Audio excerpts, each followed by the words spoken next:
Welcome back to New Venture Mentor. I'm Kate Costa, and today we're remaking one of my most popular old videos, the 5-Minute Finance Lesson, covering the basics of understanding your financial statements.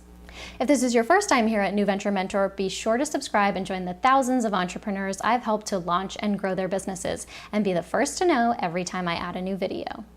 One of the biggest issues I see with entrepreneurs, no matter how big or small their business, is that they don't have a grasp on their financials. If you don't have an accountant, you clearly need to have at least a basic grasp of how to manage your business's financial health. And if you do have an accountant, you need to understand what she gives you and be able to have an informed conversation with her about your business's financial performance and where improvements need to be made.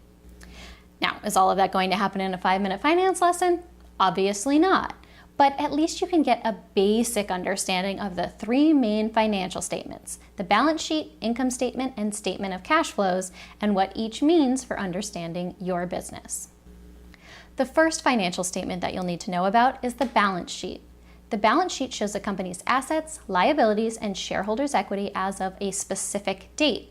Its assets are split into current assets, which includes liquid assets such as cash and accounts receivable, and property, plant, and equipment, which are less liquid assets such as land, buildings, and obviously equipment. Liabilities are also split into current liabilities and long-term liabilities. Current liabilities are those due within the next year, while long-term liabilities are those due in over a year. So, for example, if you have a mortgage, the portion of the mortgage that is due within the next 12 months would be counted under current liabilities, and the rest of that mortgage would be counted under long-term liabilities.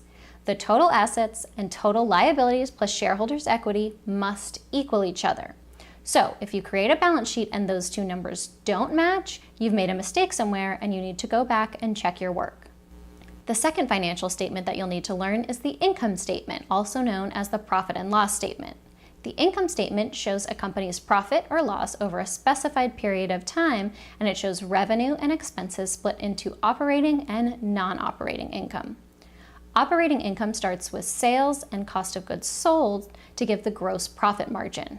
It then deducts operating expenses split into selling expenses and general and administrative expenses. Selling expenses are those expenses directly related to sales and would include things like sales commissions for your salespeople. Administrative expenses include the costs of running the business that are not directly related to sales, such as office supplies and utilities. The gross profit minus your operating expenses gives you your operating income, and then you add or subtract the non-operating income, such as interest, to get your net income. The final financial statement that you'll need to learn is the statement of cash flows. The statement of cash flows is vitally important, as many small businesses fail not because of profitability issues, but because of cash flow issues. The statement of cash flows shows a company's inflow and outflow of cash over a specified period of time. The cash flow statement is broken into cash flows from operating activities, cash flows from investing activities, and cash flows from financing activities.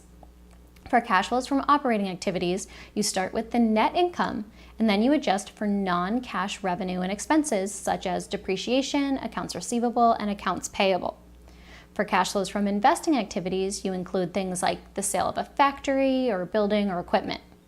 And finally, for cash flows from financing activities, you'll include things like the sale or purchase of stock or distribution of dividends.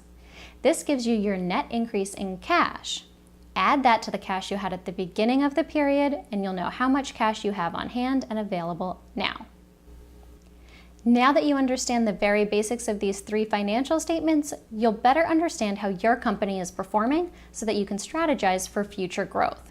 If you need a bit more info, which you will, I have some old school New Venture Mentor videos linked to in the description below the video that will give a bit more background on each of these financial statements separately. That's it for this week. If you liked this video, remember to share and subscribe so you'll never miss the latest tips and info to help you build your business. Thanks for watching, and I'll see you next time on New Venture Mentor.